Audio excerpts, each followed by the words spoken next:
I think we'll have a treat today because we're discussing not necessarily pedagogy or teaching, but something that is very dear to our hearts, to our communities, economic development, international development, and creating competitiveness of a region of major metropolitan areas. In Atlanta, we've been so fortunate to be one of the projects, long-lasting projects, actually a wonderful example of collaboration between public and private sectors. JPMorgan Chase and Brookings Institute have been behind this project together with our local partners, Metro Atlanta Chamber and other groups. And here with us is Jacobus Boers, one of our own colleagues, a faculty member in international business at the Robinson College of Business at Georgia State, who's not only a master teacher, but also has held recently some administrative leadership job as the assistant dean for international initiatives. And Jacobus has been our representative on this project for some time now. So thank you, Jacobus, for assembling a wonderful team, Jorge, David, and Marek, who will tell us about what we've been up to in this project and where we're headed and the impact that you all have made in the economic development of our region. So with that, I'd like to turn to Jacobus for you to moderate this session. Thank you, Jacobus. Thank you very much, Tamar, and good morning. Welcome to all of you, or good afternoon, good evening, wherever in the world you may be.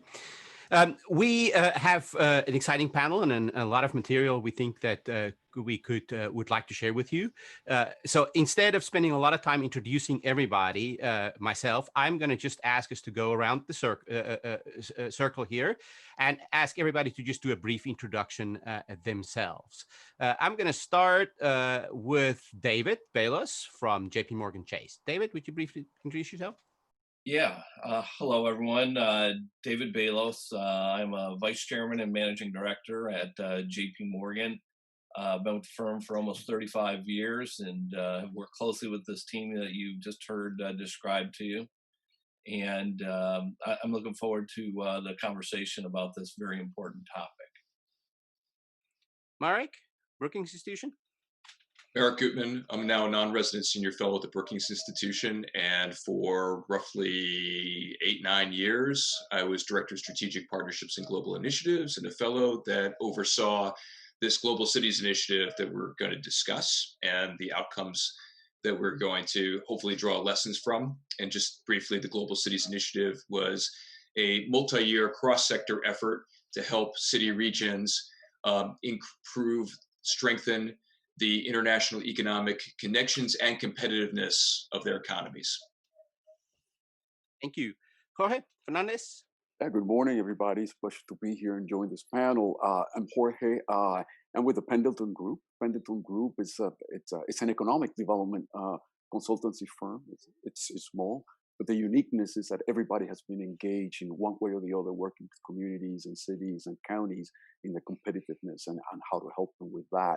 But my role today here is basically, so I was leading from the Metro Atlanta Chamber, where I spent 12 years leading the global effort. And starting back in, I think it was 2011, when we started to engage with Brookings Institution and JPMorgan on our Global Cities Initiative for the whole metro area of Atlanta. Thank you, Jorge. So as Tamar said, I was representative on the Global Cities Initiative. I served on the steering committee from the beginning, since the start here in Atlanta, on behalf of GSU-CIBER, the Robinson College of Business, and also Georgia State University.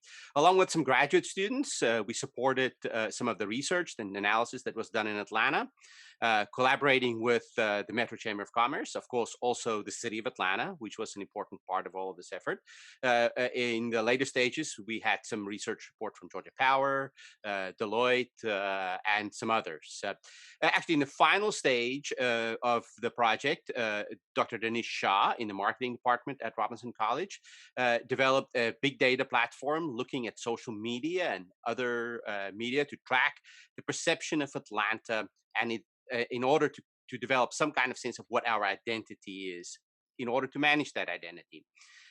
This is an example of how higher education plays a very important role in Atlanta, in the economic sector in Atlanta, and Atlanta's economic fortunes. The same is true in many other cities. So getting to our discussion today, cities are increasingly a unit of analysis. In scholarship, we see this. We see this in corporate decisions. In working with Coca-Cola on a project a few years ago on the Robinson Intelligence Index, we saw in Coke's case too that they were looking increasingly at cities as a unit of analysis in deciding on where they want to place, expand, and how they want to approach business in different places instead of the country analysis. So in what ways can we then ask, are cities today relevant and important? Marek, you want to lead a little bit on that? Well, cities, but less cities than city regions are the functional economic areas around the world. You don't have a national economy. You don't have a state economy. What happens in Greater Atlanta is the assets and the specializations of Greater Atlanta are very different from other parts of Georgia, very different from what Savannah offers. And we need to be thinking about this combination of workforce, infrastructure, innovation, particular traded sectors that organize and act together at a city region scale. And so that's the premise of the Global Cities effort. It's not just about cities, but it's really about these functional economic areas that are trading with one another and competing with one another within the framework that's been set by national laws and international trade rules. Interesting. So, David, certainly New York, financial capital of the world, certainly very important.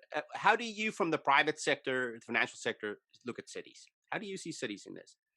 Sure, and I guess I forgot to give my banker disclosure at the front end here, which is all the opinions I'm going to express are mine, not necessarily of the firm's, but I've certainly been knee deep in this topic for a long time here. So, you know, as you just heard Marek comment on, it's the economic unit that you can actually sort of look to and sort of figure out. We have to operate across, we're a global firm, right? But we operate in cities, and our teams are located in these cities. And so it's just sort of this natural gathering of this unit. So we can look at, you know, what makes one city more economically viable, resilient, diverse, all the things that we look for in our business. And we really thought this to be a very important project. And it's on the heels of the 2008 financial disaster that we all lived through. And you started to look at what was the differentiator between different parts of the globe in cities. Was that, you know, common denominator as far as this looked different, why? And so you could start really digging through the data and figuring out what those differentiators were. And it was just a natural fit for us from the private sector side to say, hey, we there's something here. And it was very clear at that point. And so we really dove into it with obviously Brookings and Marek's help in trying to really figure out what it meant and how we could help cities think about it more efficiently and get to a better spot. Great. Jorge, in Atlanta's case, we're a large metro area, many different jurisdictions competing in this space. I think this initiative played an interesting role. From your perspective, how do you see cities or then maybe the metro Atlanta area in this? Yeah, that's a great point, which ties in very closely to what Marek was talking about. When we talked about Atlanta, we're not referring to the city of Atlanta, but we're talking about the whole metro area. It's quite large, and its weight it's quite impactful. We're talking an area of 24,000 square kilometers, 29 counties, a population of 6 million people, and a GDP that is equivalent to that of Norway. It's almost $400 billion. But it is a case, before we started, that this sum of the part did not have the impact that we wanted to do. So the whole premise of connecting the dots, if you will, between the different players in the region.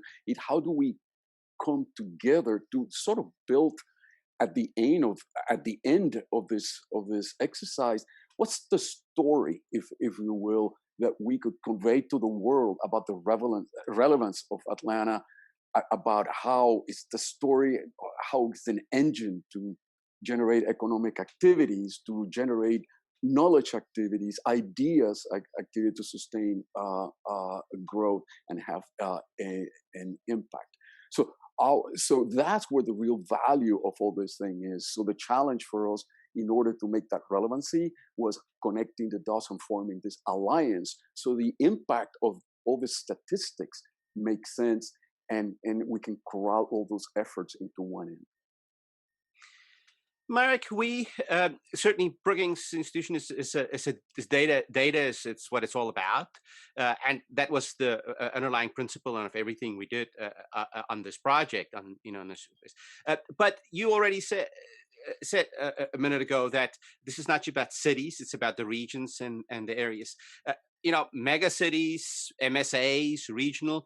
How can we create a framework to maybe classify or think about which cities are interesting or resilient or drive actively in this? Right. Well, I think the starting point is generally at the MSAs, right? Because the MSAs are defined by your labor market and some of these assets that I described. As Jorge was saying, the economy doesn't stop at the boundary of the city of Atlanta, but interacts with the firms, the kinds of sectoral clusters, the higher education and innovation assets that are outside of the city, and the infrastructure assets that are outside of the city. So we generally would look to a metropolitan statistical area as the definition of a functional economic area. There are other qualities if you're looking at connectivity. So the Global Cities effort worked with about 30 cross-sector coalitions of business, government, and civic organizations in the United States, 30 different city regions, and about 15 internationally were involved in some way. And several of those involved connecting to between what would be normally defined MSAs. I think Louisville and Lexington are a fantastic example of that they're proximate and they shared some qualities that would be important to enable scale and interact with the international marketplace more effectively, to gain visibility, to utilize common industry categories, and the two universities that are technically in different MSAs, but could deliberately function together in terms of building up those internationally competitive specializations and projecting and competing more effectively against larger populations. So I think there's a little flexibility in that, but what you want to see is there functionality? Is there a business case for places being connected to one another and acting as a larger region? Marek, would you maybe at this point just give us a little bit of a run through on the stages, how this project worked and how it evolved from the beginning? Yeah, so I think as David said, coming out of the Great Recession, there was a fundamental rethink. And I think this is why it's going to apply today, is debates over trade and how we recover from the pandemic recession. But coming out of the Great Recession, there was a fundamental rethink about how our economy was working and how we would regain business dynamism and job creation effectively. And there was a further recognition that the United States has been pretty insular. Just look, less than half of our population even has passports because we're such a big market. And while we have been major exporters, that was untapped potential, especially for mid-size businesses in both goods and services. So we looked at the kinds of issues you could deal with in improving job quality and resiliency of local regional economies. Internationalization stood out. It also was a response to globalization, urbanization, technological impacts, etc., that were macro forces impacting us. So we looked at the numbers, and we worked with JPMorgan Chase that supported this effort both through analytic assistance and funding. You see that cross-border transactions in goods, services, and capital represented 40% of all global GDP. And when you took it down to the more localized level, you saw the performance of mid-sized firms in goods and services that were engaged somewhat internationally were consistently better performers than non-exporting oriented firms. Immediately after the recession, through the recession, the exporting firms in the manufacturing side, SMEs, had 37% growth, and non-exporters were negative 7%. On the services side, had 100% more sales than non-exporters, like about 70% higher employment, 20% higher wages. So you can look at this as a macro issue, but then as the micro issue for firms that make up our regional economies, we need to be engaged internationally, and we weren't doing it effectively. So that's where the opportunity arose to look at research and then application. How do we help economic developers, workforce developers, public sector and private sector worried about the future of the economy, trying to figure out how to do better to organize around this international opportunity. We started with exports, we evolved to foreign direct investment, we moved into questions of market prioritization and partnerships and workforce issues and global identity. And it kind of evolved from that basis so that places, again, could be more competitive, that the firms could be more competitive, and that jobs could be created, sustained, and be of higher quality. That's really helpful. So you touched, David talked about this whole effort starting, post financial crisis, 2011. In some sense, even though there are underlying conceptual work done here to set this project up, it really is part of recovery. How do we get out of where we were finding ourselves in 2010, 2011. And we today find ourselves in a deja vu, how are we going to recover? How do we going to move forward? Any lessons learned or any trends we already see? David, you want to talk about that a little bit? Yeah, and just to tie a couple other things up that I was thinking about listening to Marek a little bit. I love listening to Marek talk about this, but this really, 35 years with the firm here, what was global business just a decade, maybe 15 years ago, became so much different with the advent of the internet, right? Because the world became smaller, blinding glimpse of the obvious, right? And so what we found was you had if you go back 15 years ago, the companies that you were talking to about international was really the largest companies that had the resources to be able to figure that landscape out. Internet becomes obviously a great tool. And now we're finding that our smallest clients are sourcing something internationally or finding a market internationally. So all of a sudden, it just took off. It was this train that started running. And you realize that when I got to Atlanta in 2009, I knew I was in the right meeting. Every the international meeting that I chased down, I saw Jorge and I saw Jacobus and I saw these folks. And I think this effort that you've seen us sort of try to pull together was a little bit of herding of the cats, because there was so much energy around this because everyone saw it moving, but everyone had their own little lane that they were operating in. So I think it was really important to start to say, all right, what are some of the common things we've learned and things that work, and making sure that we coordinated in such a way that it was efficient. Because when you started having all these lanes operating in their own channels, I just don't think it was as effective. And I think this project, if nothing else, has sort of coalesced the right folks around this topic and thinking in the same direction, because it's really important. So you spring forward to what we see today, and this is a very simple concept. It's portfolio theory, right?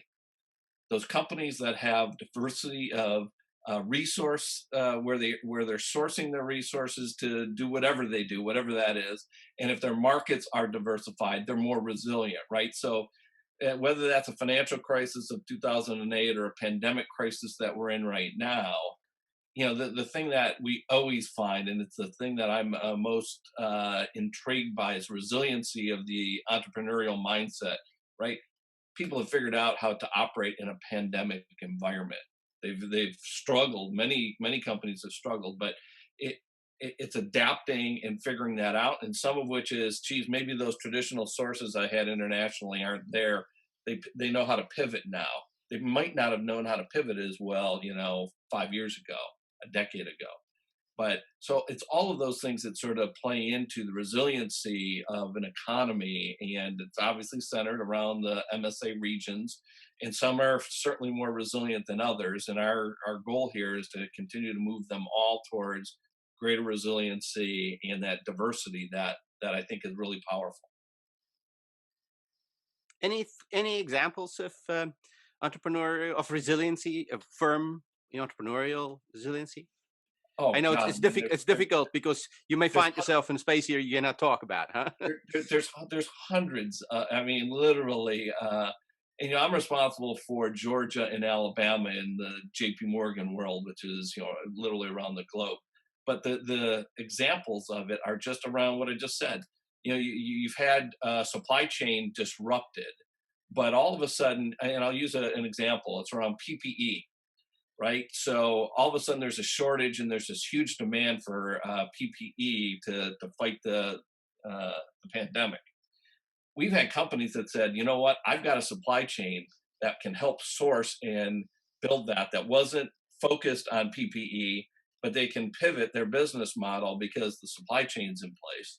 And all of a sudden they've in essence invented another line within their business model, because of all the other connections they had around the globe.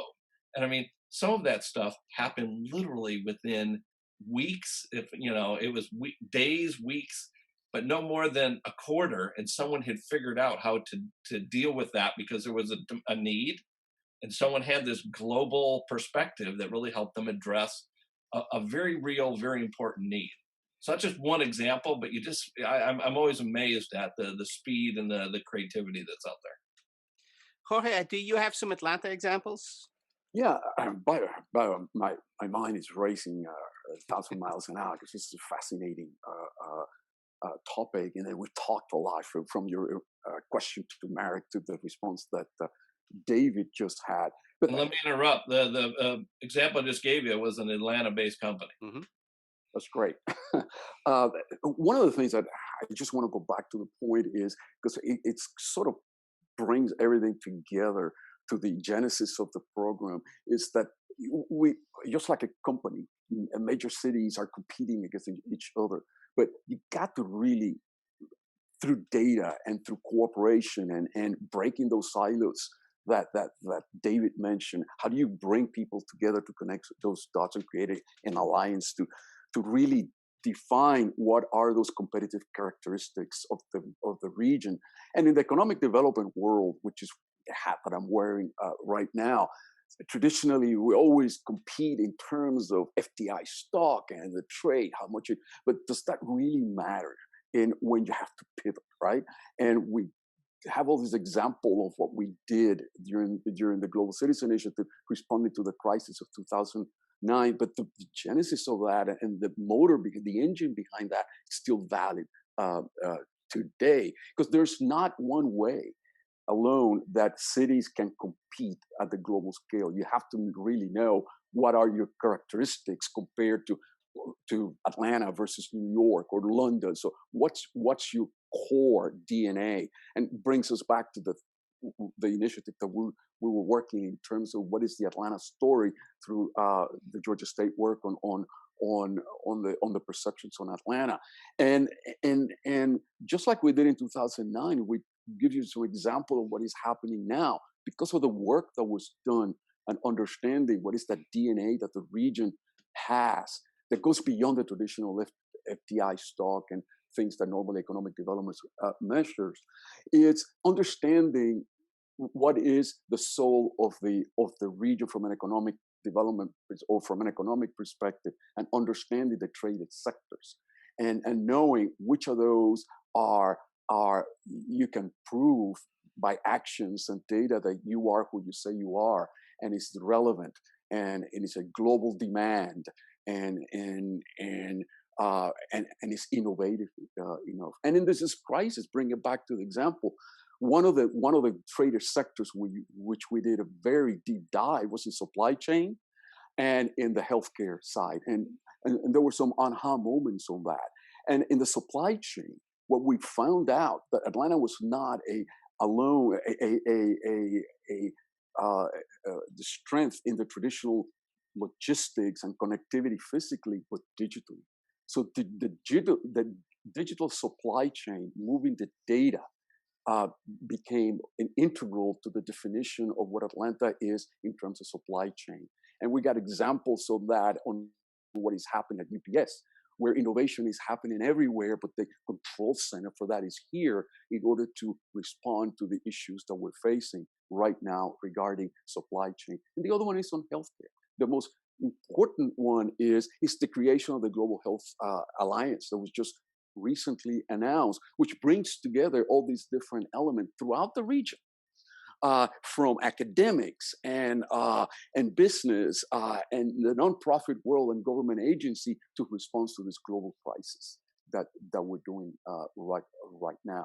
So that the work that's being done by that organization, in which is cooperating very closely to national, international organization that deals with the pandemics, Atlanta has a presence there.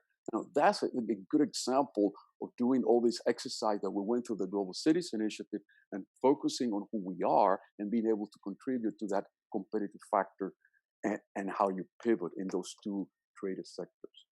I think what Jorge just said is really important, and we should do some, maybe get into even more practicalities here, because you asked what the process was.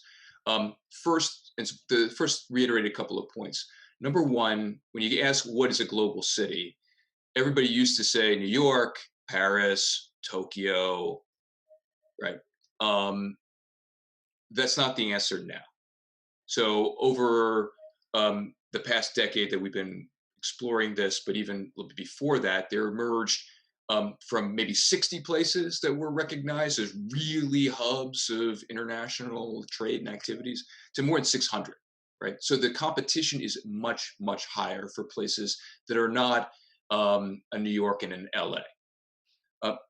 Second is off of that, because of these trends and because of the value to firms and regional economies, every city region needs to think about being global.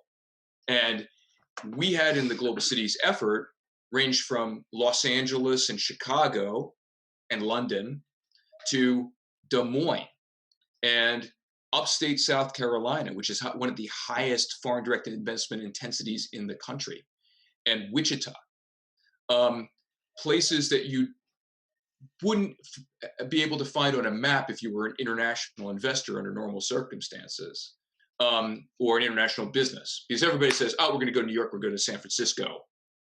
But everybody has to be able to orient themselves and compete in some way or respond to globalization to take advantage of it, or else they're going to be taken advantage of.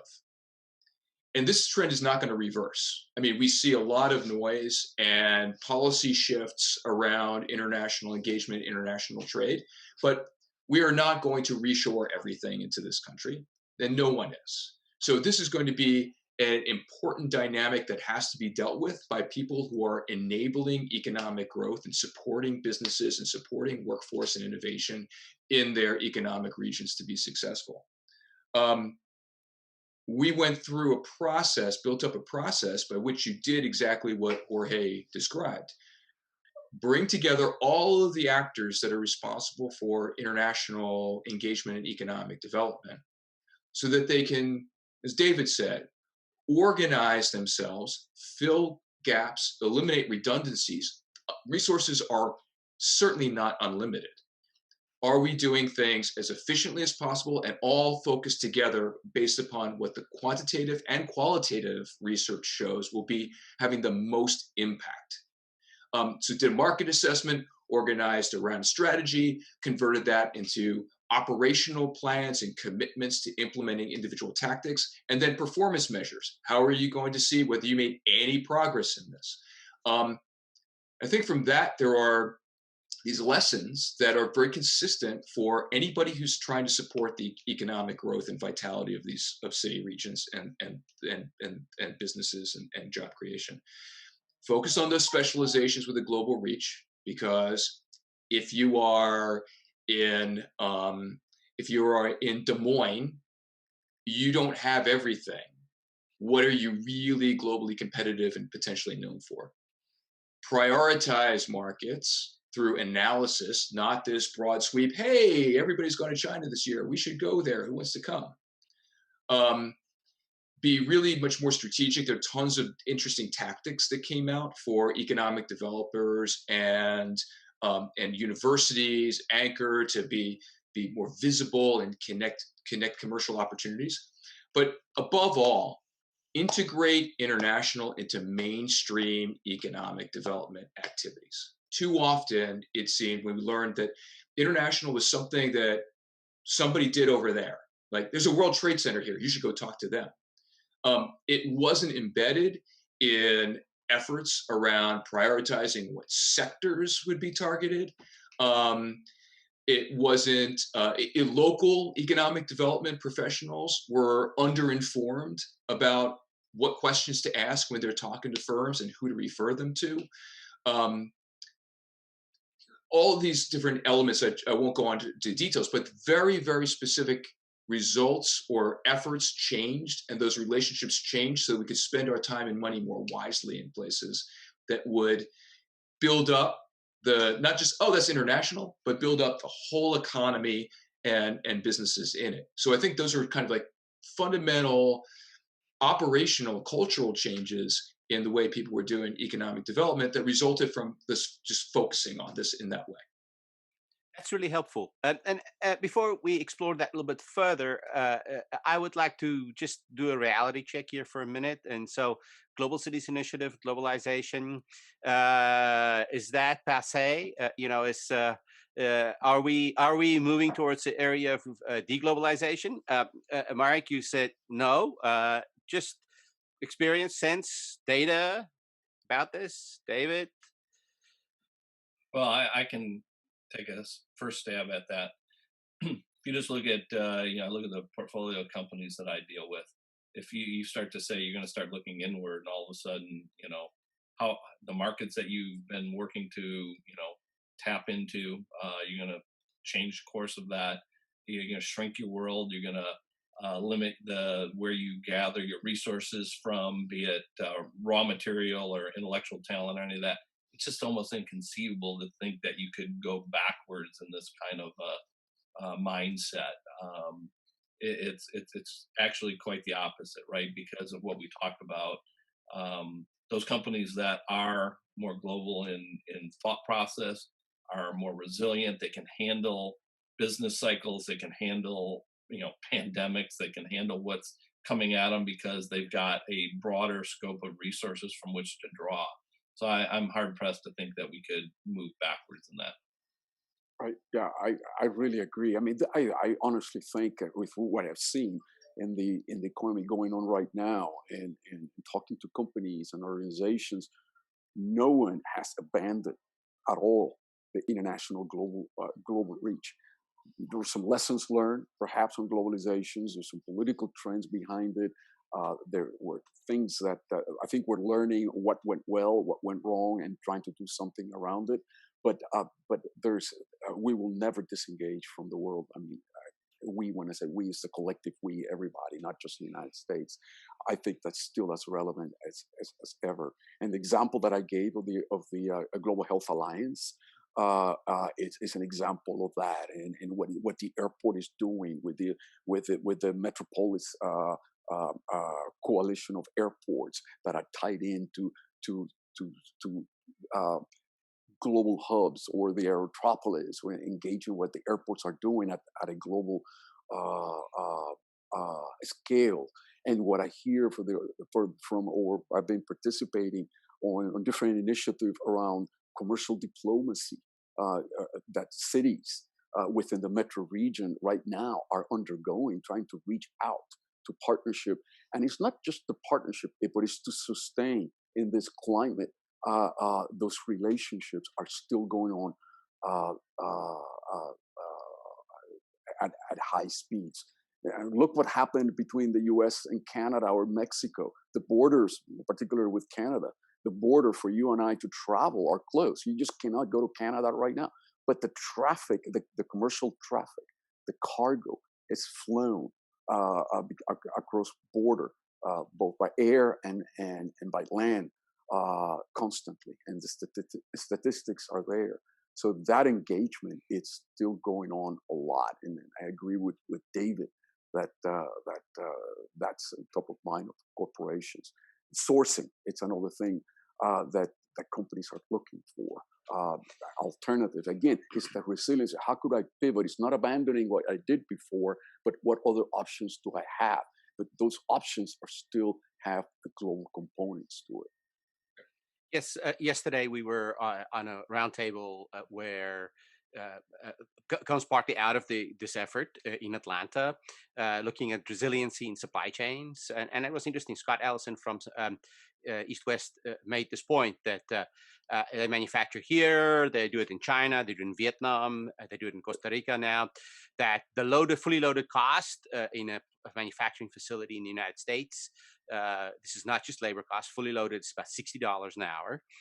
In China, it's somewhere between $12 and $15 an hour. In Vietnam, it's about 10. And in Costa Rica right now, it's 5. So there's a lot of resiliency. There's a lot of, this is somebody that's moving around to follow with it. But there's also significant transportation costs, interesting, out of Costa Rica so that they're offset. So the economic argument for this continuing is, but to come back to our conversation here. So part of this making cities competitive, thinking about how to compete, that Global Cities Initiative was all about, is to create different ways of thinking about this. So yes, we may not see a complete withdrawal from globalization. I don't see that, but we will see, especially supply chains. We will see some resiliency, and then the question is how to think through that.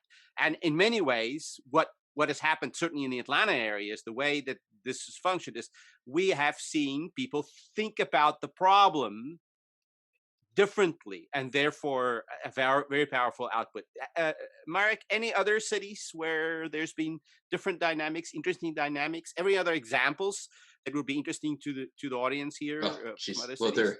I know we've got a few hours. Okay, we have only about 8 minutes. There are like 40 places that all have their own take on how to respond to this. I did see in the comment, one of the comments is, I'm not sure I agree all cities should strive to become global, and they can't all play in the same league, etc. And I just wanted to answer that one quickly, which I think relates to your point here. Yeah, global cities have traditionally been seen as mega center hubs for financial and certain kinds of political concentrations and importance.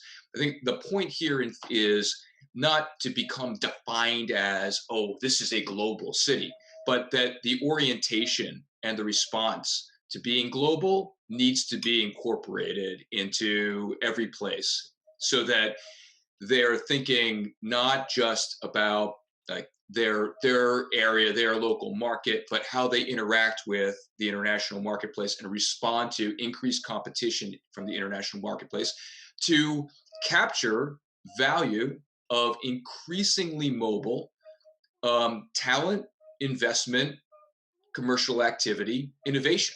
And so I'll give you the example. I think I mentioned Des Moines, which is not a particularly large city region. But Des Moines, going through this process, identified that, they have a distinctive specialization in insurance tech. Like, so that segment of fintech because of their history, their DNA, the way that Jorge described, of firms and activities that are going on in the region. So how can Des Moines compete in this more advanced sector than when people think of Des Moines, they think of it, oh, that's an agricultural area. And there's lots of innovation going on there too. But they use that position to build up the ecosystem focused on that sector. And they started an international conference, which has grown over the past several years to include many, many representatives of countries around the world. They established an international competition and an accelerator around insurance tech that has attracted firms to come and locate there to solve problems for a year. Those kinds of activities are positioning Des Moines in a particular way in the international marketplace, taking advantage of their inherent assets, but being deliberate about it and building up the basis for capturing, as I said, in terms of talent, innovation, and more investment in commercial activity. Those are some of that's one example. And there are lots. Just the San Diego had a great term when they started looking at this. They said, just because we're on an international border and on ocean doesn't really make us global. We have to be more specific and deliberate about being global. And we're under-recognized for our potential here. And look at what global does for you. So they converted that into, again, different ways of organizing, investing their efforts, and have seen terrific success in attracting more and building up more growth from within, as well as attracting more attention from outside. Marek, if you don't mind, Jacobus, if you don't mind, if I follow up with just a quick thoughts on what Marek was talking about. I think that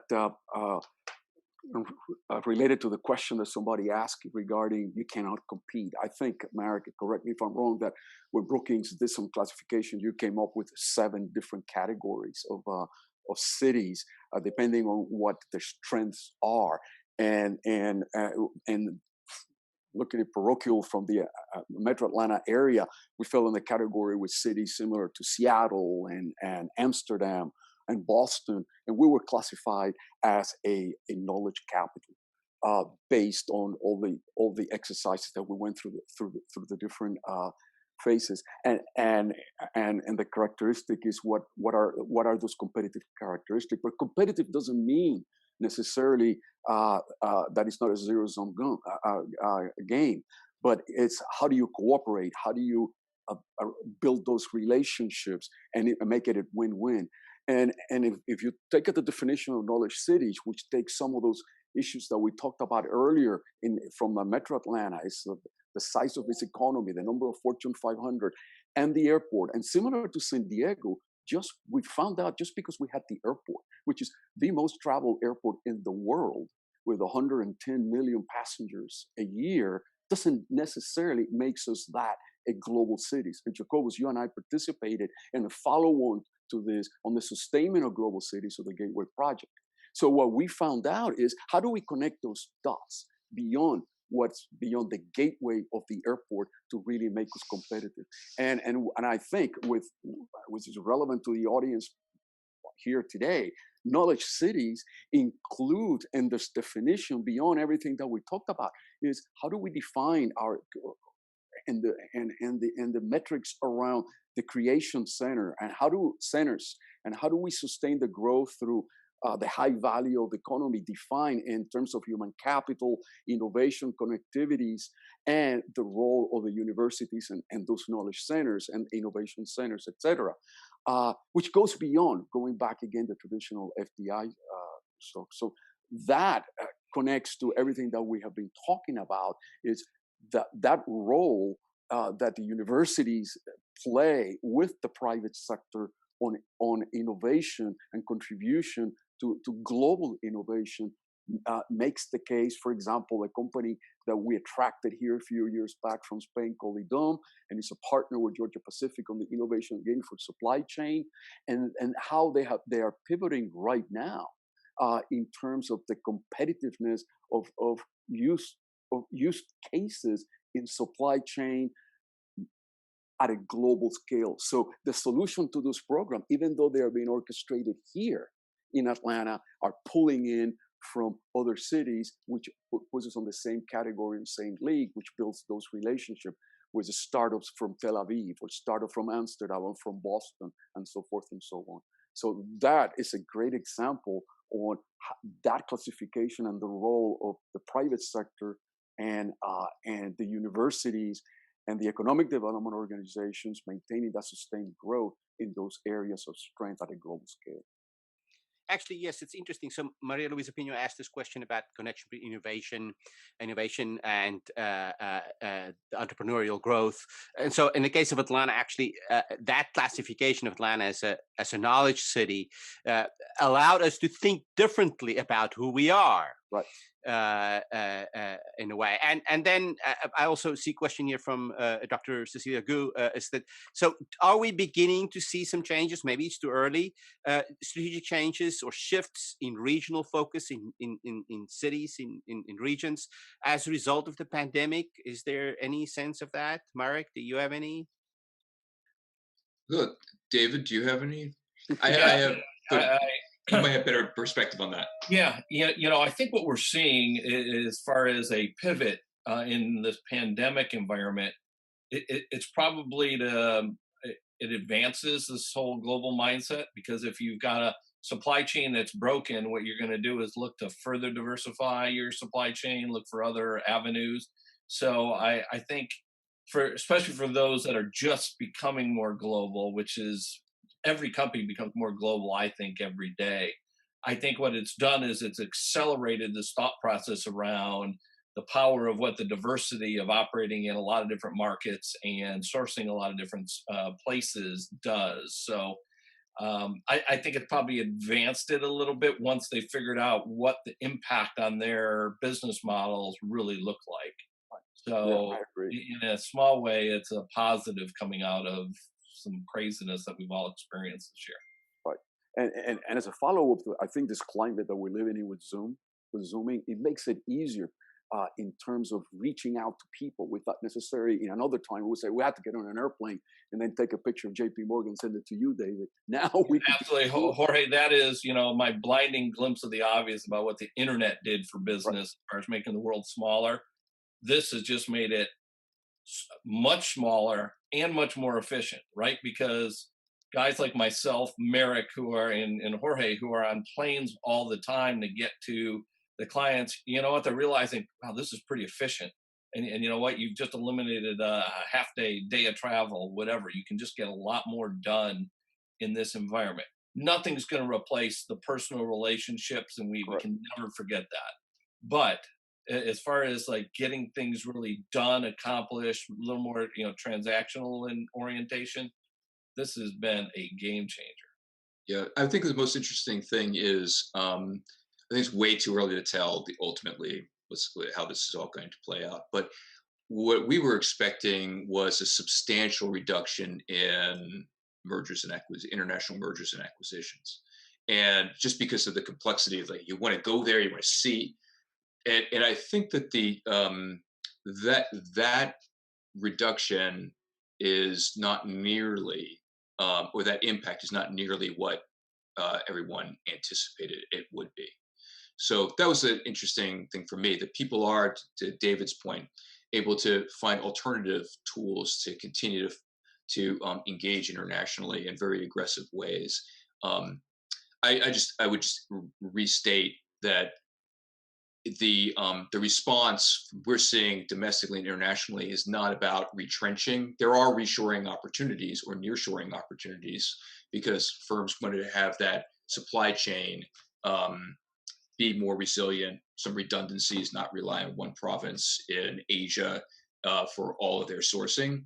And that's the changes that we're seeing regions being able to take advantage of and interacting with firms around possibilities.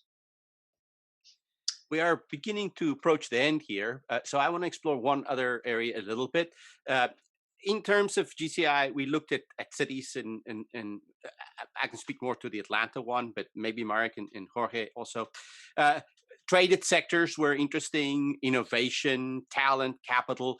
The topic of global competency at all layers, not just but in the public sector, in the private sector, at management, at lower levels of the organization. This emerged as an interesting topic. Want to speak to that a little bit, Marek?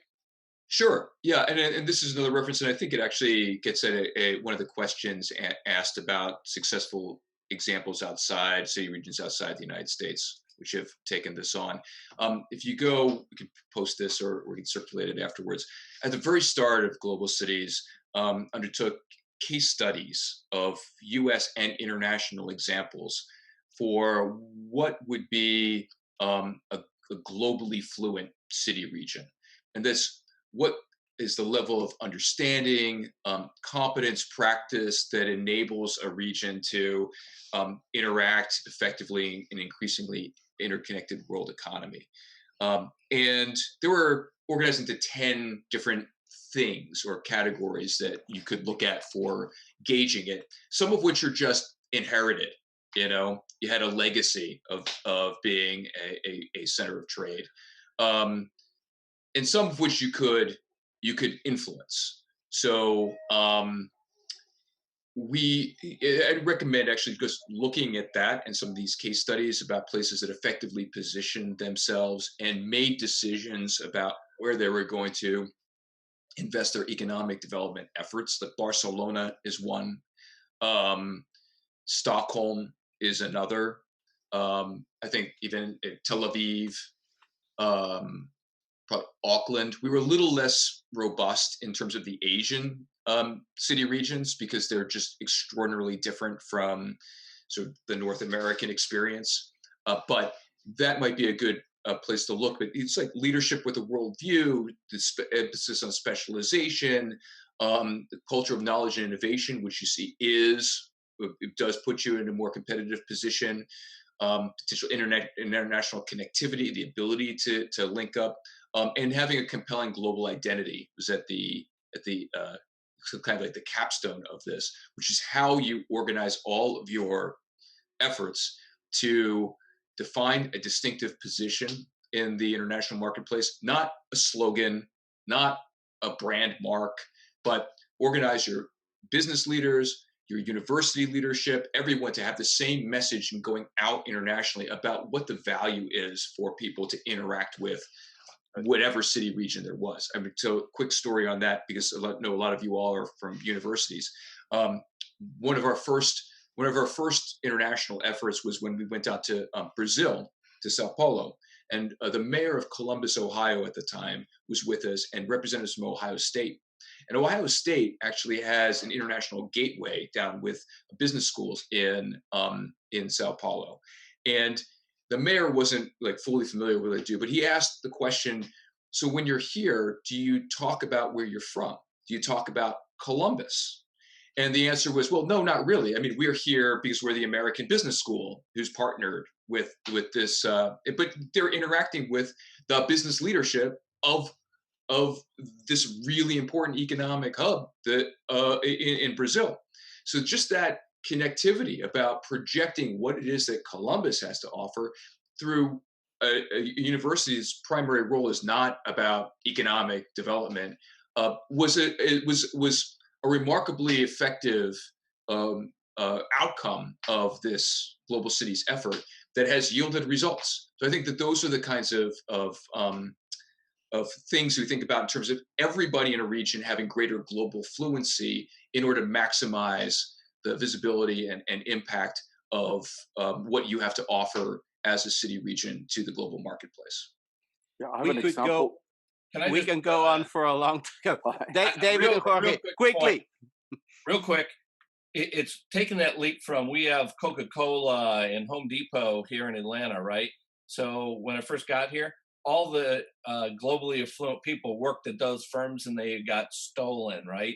We've developed a broader ecosystem around developing that skill set as well. So that's, I mean, you just heard Marek talk about that in a holistic way, but if you just boil it down to what you saw actually transpire, that was one of those things that was really important.